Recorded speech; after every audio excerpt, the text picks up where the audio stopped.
Hi, welcome to Making a Difference in the Life of a Kid. We're going to start this journey on motherhood and children. I'm so glad that you're here. You can see I'm in my study. My picture of my kids in the background. I love that picture. I found it at the beach, and one year we were there, and it's just a cheap little print. And I had to have it because, I don't know, looking at that picture, it just reminded me of all the different personalities that kids have. And I just love looking at it. I can see my four kids in it and then other children that I had taught for many years.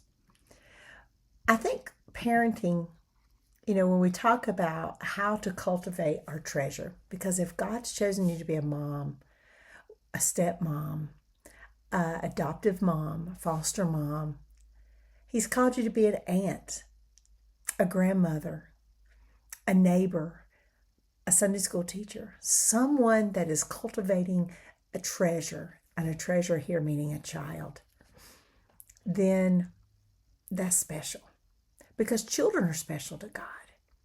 You say we're cultivating our treasure. And I'm coming from a trench survivor of parenting. So don't think that I haven't been there, because I have. I was going to hold up a picture of my kids. I have four precious kids that God gave me, treasures. I was 23 years old when I got pregnant with Caleb. And Caleb's now 32, Rebecca's 30, and Hannah's 29. It was some exciting time there for a while, as you can imagine. And then many years later, when Caleb was 9, God gave us Samuel. And Caleb says because he prayed for Samuel. So I ended up with four precious treasures. It wasn't always easy. And I did make a lot of mistakes. But praise the Lord, today they're all independent. They're all precious adults, married to wonderful people that I love. They love the Lord. They serve in their communities, ministry.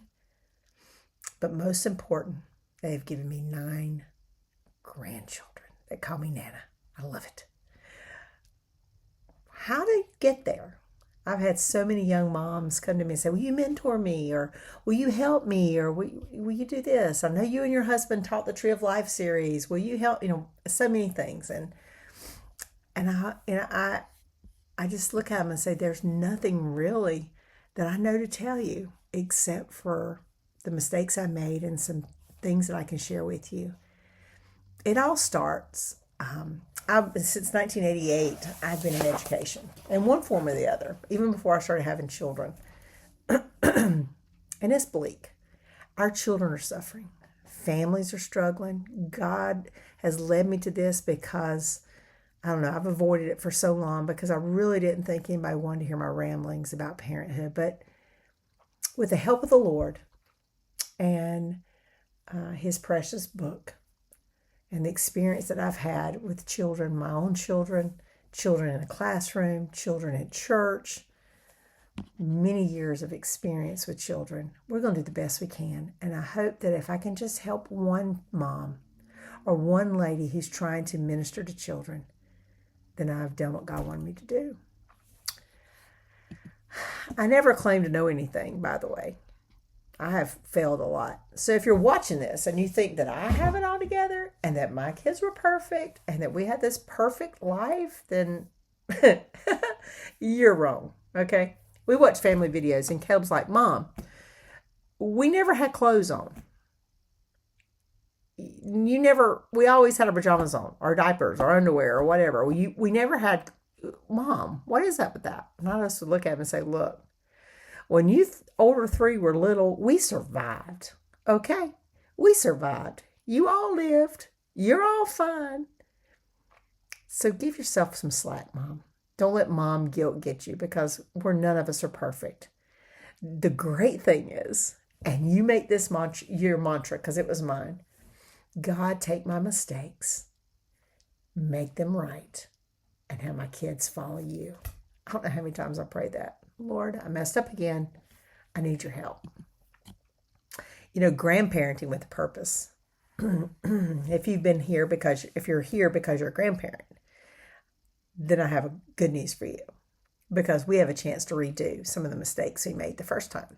We have the time to invest in our grandchildren that maybe we didn't have with our children. I know I have, and it's so much fun to get to have those conversations. I don't know, whatever reason you're here. But the foundation, the one thing that we're going to start with, let's get to the nuts and bolts. The foundation of parenting and making an impact on any child, whether it's your personal child or a child that God has put in your path, is putting yourself aside and truly studying that kid. Now, you're going to think I've lost my mind, maybe. I know my kid. Really? Because I'm going to tell you, I dare say you probably do not know them this way. You're busy, and maybe you do, right? Maybe you do. I didn't. Let's put it that way. I was so busy with the day-to-day feeding them, clothing them, oh, I better play with them, or fighting the mom guilt, all the things that I really didn't know my kid. What I knew was that some of my kids I tended to bond quicker to. Some of my kids I did not. Now they know this. We've talked about it. They're now parents, and it's so cool to have these conversations with them about their own kids. I like to start every year in my classroom now, learning my students, studying my students.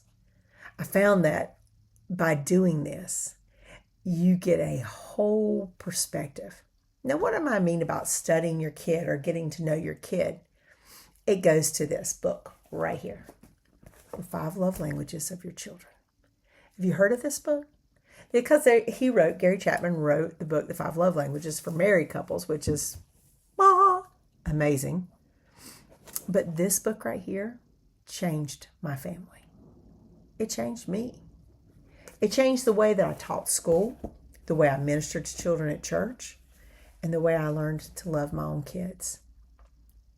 You see, I had kids my personal kids, and I'll just tell you, Caleb was born, and it was easy. He and I are a lot alike. We still are a whole lot alike. I got him. We just connected, and I got him, and he was easy. I could talk to him. He ate well. He slept pretty good once we got over the nursing stuff, and he was just a good kid. And then I had Rebecca. Now, after I had Rebecca, I had postpartum depression, and it was pretty rough. We had moved to Georgia while I was expecting Rebecca, our first pastorate, 6 hours away from all of our family, all of my friends, to a small, tiny rural church at the time that was struggling. There's only one other young couple with children who we loved dearly, Dinah and Ricky, and they had 2 precious kids, and or she was expecting hers, or had just had hers. I think she had just had Wesley. But I had Becca in July, and I went through depression, and it was hard. And then I had this little girl that, as she got older, I had no idea. This kid was nothing like Caleb. She was sick a lot. She cried a lot. Her whole personality was different. And I felt like a failure as a mom. I really did. I felt like I had failed this kid, that I never was going to bond with this little girl like I had Caleb. And I thought it was just a daddy-daughter thing there for a while. But then I had Hannah. And Hannah came into the world, and she was full of life and loved people, and she was easy again. And I thought, okay. It was easy to love Hannah and Caleb, but it was really hard for me to really love Rebecca. And I feel ashamed saying this, but me and Rebecca and I have talked about this many times now. It was like we were missing each other. And maybe you have a kid that you're just missing. Well, as Al and I, we took a parenting class. Then it was called Growing Kids God's Way, and now it's called the Tree of Life series. And we taught it at our church. It's a great series, but in that, it talks about love languages. And I never really thought about it much. And as Rebecca got older, I began to see that there was such a disconnect there. And she started even getting this little rebellious, like underlying rebellion that I could see when it came to me. And I felt horrible. I loved this job, but I wasn't connecting in a deeper way with this kid. We went through the love languages, and I realized that I had not been talking her love language this whole time. You see, Kayla and I had very similar love languages. Hannah and I had similar love languages, but Becca and I had none the same. And this poor baby was feeling like I didn't love her. And her dad and her had the same love languages. So it makes sense that they felt the same. They felt a connection. So I began to dive into this. Because you see, if a child is not seen and they feel unloved, then they're going to have a rebellious heart. Rebellion's coming. And they will do things to be seen, and they will do things to be validated. That's why every year when I start my class, I study my kids. Now I teach 4th grade. And my kids are old enough to take a test. And I give them this little test, and we talk through it, and then I watch them. And I study them. And I learn their love language. And I have yet, since I've started doing this years, have had a child that at the beginning of the year, I wanted to pinch their head off. But by Christmas, I loved them so much. And God had given me such a love for them that it blows my mind.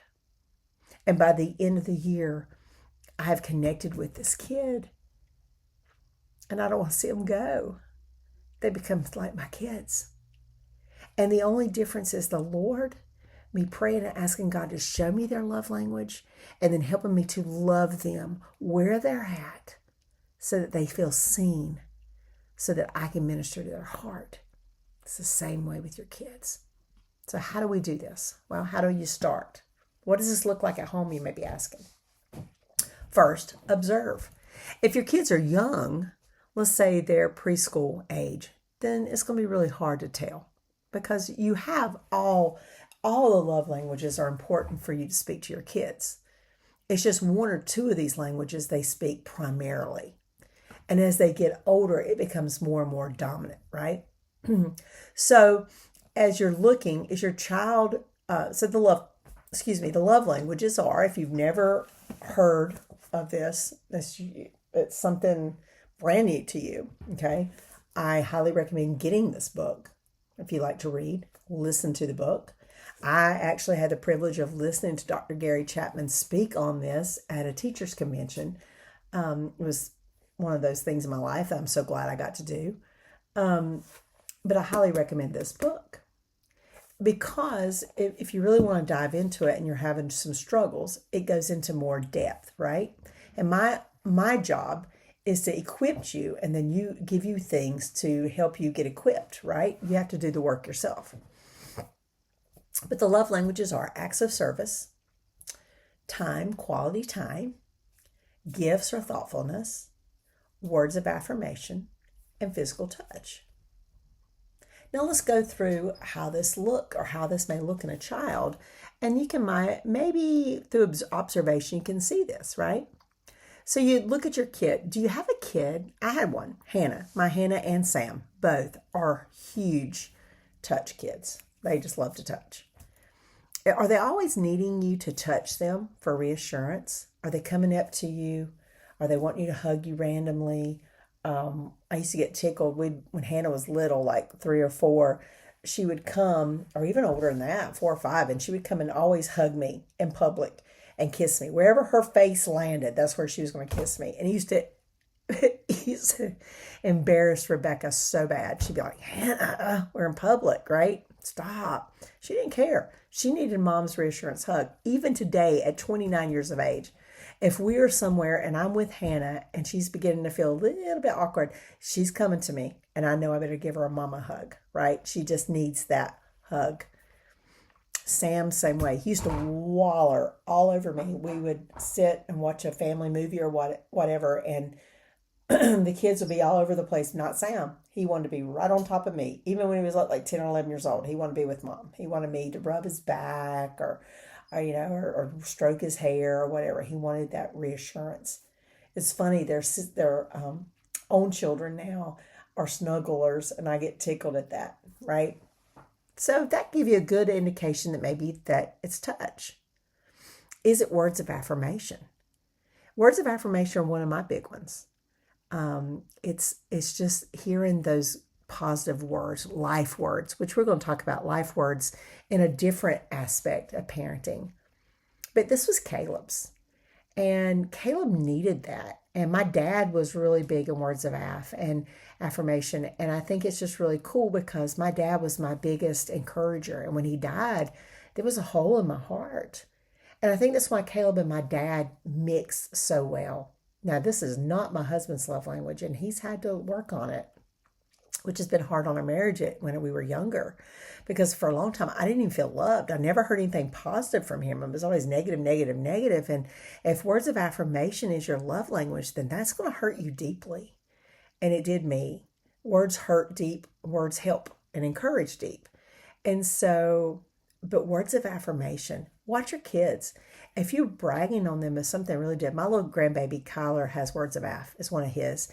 And I love finding something that he can do and just really giving him those affirmations. Wow, Kyler, you're such a big help. I'm so thankful God gave me such a strong little grandson to help me with my herb garden or to help me with this. And you can just see him and he just lights up. And every once in a while, I tell him the story of why I call him my blessing. I call Kyler my blessing. He was my first grandchild. He came the year of COVID. And it was the year my dad died, and it was the year I had a stroke and all the stuff. And I said, and in the middle of all that, God gave me you, a blessing. You are my blessing. And he wants to hear that story over and over again. He'll every once in a while. We were taking a walk the other day and to the pond, and he looked at me and he said, "Man, like Nana?" And I said, "Yeah." And he said, "Am I still your blessing?" I said, "Yes, you are." "Tell me that again, Nana. Why am I your blessing?" Words of aff. You see how you're studying your kids. These things are going to become more evident to you. They'll ask you, how about gifts or thoughtfulness? This is another one of mine. I have just about every note that a kid has wrote me, or every little craft or every something. I have joy boxes that I keep them in. And when I die, my kids, my personal kids, are going to be like, "Mom, why did you keep all this stuff?" Well, it's important to me. A thoughtfulness gift. Something that if you think about me and it's something thoughtful, it means a lot to me. And I get so tickled at school because I know pretty quickly who my gifts of thoughtfulness, who my classroom has that. These are the kids who, right off the bat, and this year I have quite a few. They're so precious. But they'll draw you as the sweetest picture. I write you this little note. I've gotten pieces of gum. I've gotten handmade magnets, whatever. It is so sweet. These are the kids that if you think of them and give them a random sticker or you write them a little something thoughtful, it means a lot to them, right? Thoughtfulness, quality time. Now, what's funny to me is this is like one of my least love languages. But in my children, this is Rebecca, Sam, my little Rennie, my Florence, my Callahan. This is a lot of their love languages is quality time. It's also one of my husband's. And so I've had to learn to put my own selfish things aside and learn to love them in their language. When I began to understand my Becca, God, and I was praying about it, God laid on my heart to quit doing birthday parties. We didn't do a lot to begin with. But through the Tree of Life series, it talked about how birthday parties, if you do them every year, and how they can produce children that feel entitled, and all this stuff. But if you really wanted to make a difference in your kid, then on their birthday, take them on a date, a one-on-one date, and let them choose where you go eat. Let them choose what you do. Give them some money. $25 is what I gave my kid. That was their birthday present. And then that day we went shopping or went to eat or whatever, and they got to spend their money however they wanted to. My little Rebecca, this was the turning point of our relationship, is when I began to see this kid needs my quality time. I need to spend quality time with her. I need to make dates and I may need to make time for her. Now, I failed a lot because it was hard for me to find time. I so admire Susanna Wesley because she found time for all of her children, right? Excuse me, I had that nasty flu over Christmas. I'm still dealing with it. Anyway, I found the same thing with Rennie, my little granddaughter. Like, I told her that I was taking her on a birthday date, and I have the cutest picture. She got dressed. She was waiting on her back porch in her little chair with her cup and her backpack, waiting on me to pick her up. It was so cute. And she'll always say, "Just me and you, Nana? No Kyler, no Barrett, just me and you, Nana?"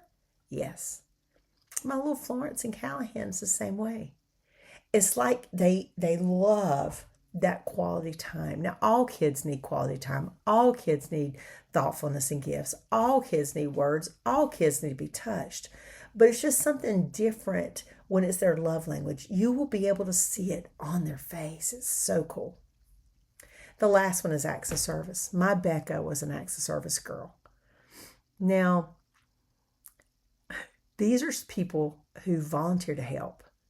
They just do. And at school, I have these kids that they just help. I have one little boy that I just love. Well, I love all my kids this year. I have such a great class. I always do. I love what I do. But he's always thinking ahead. And he's like, "Miss Wheeler, can I do this for you?" Or, "Miss Wheeler, can I do that for you?" And he's doing and he's helping. And I noticed that one day I was saying, I bet that's his love language. So we'll see. And so after school, I cleaned out his cubby for him. He really likes things to be orderly. And I kind of cleaned things out and I wiped it out for him. And when he came in the next day, I had his stuff organized. And he's like, "Who did this?" I said, "Well, I thought you helped me so much. And I thought I would just help you out today." And he looked at me and he's like, "Miss Wheeler, thank you. That is so nice of you, Miss Wheeler. Thank you." And he just kept on and kept on. And I thought, I just nailed your love language. Acts of service.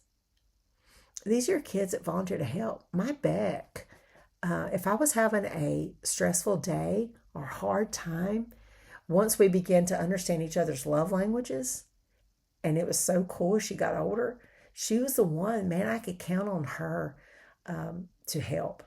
And she was in there already cleaning the kitchen for me. I didn't even have to ask her. You know, she's the one that if I made up her bed or if I did something for her, it meant so much to her, right? You see, by learning your kid's love language, it's the first step. I think it's the most important step in working with any kid and parenting any kid. You need to know their love language. I dare say in your marriage, in your family, in your life, learning your child's love language or the child that God has put in your place, in your realm of understanding, it will make a difference. I have so many memories of so many precious students that nobody loved. Mostly boys. Boys. Big old boys.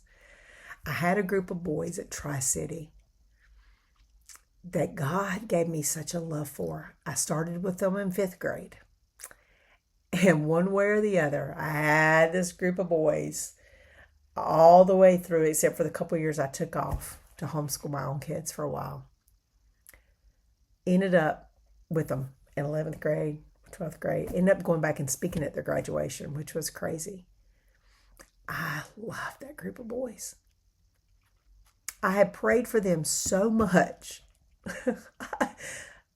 that God would give me a love for them because I knew none of the other teachers, that everybody had a hard time with these kids. These boys, they were bad. They were rough. But God began to show me how to love them. And through love came respect. And so when we went on field trips, they would be like, put Wheeler with them. Yeah, do. Put me with them because I love them.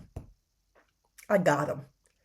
And you know what? Those boys, as aggravating as they could be, I really believe when they were in my group, my class, they would do anything for me. Especially when they were younger. They were so great. Love. I do believe that's the simple thing there is love. I really do. Maybe I'm weird. Maybe, I'm not a psychologist. An old school teacher, I'll leave you with this. I get all teary eyed because it is so important for children to feel loved, you know? Be for a kid what you wish somebody would have been for you. I had some mean teachers growing up. I had a learning disability, and they did not know how to love me for sure. But I had an older teacher one time tell me, I went to visit her in Arkansas. We were there, and my husband and I, and she was my husband's grandmother's best friend. And she had taught fourth grade for like 40 years. Forever. She was the fourth grade teacher, and everybody loved her and everybody talked about her. And so I asked her, I said, what's your secret? How do you handle kids that give you a hard time? And I'll never forget, she was a little frail, like a little lady, and she grabbed me and she said, young teacher, if you don't remember anything else, remember this. I never had a problem child. And I thought, really? She said this. Love them. Find out how to love them. Let them know that you care. You'll never have a problem. I thought she was crazy. 35 years later, she was right. She was right. A child that feels loved and feels seen will be a different child. Study your child. Get this book. Pray. Ask God. 1 Corinthians chapter 13 talks about a lot about love. Jesus loves. Ask Jesus to help you love like he loves your own kid or the kid in your life. Anyway, our first lesson, learn how to love your kids. Anyway, have a great day. We're going to be diving into the temperaments of our children. Talk about interesting. That's interesting. Learning the temperaments of your kid is another life-changing thing with parenting. You got to start with love and learning about their temperament. It's different. Anyway, thanks, guys. We'll see you next time.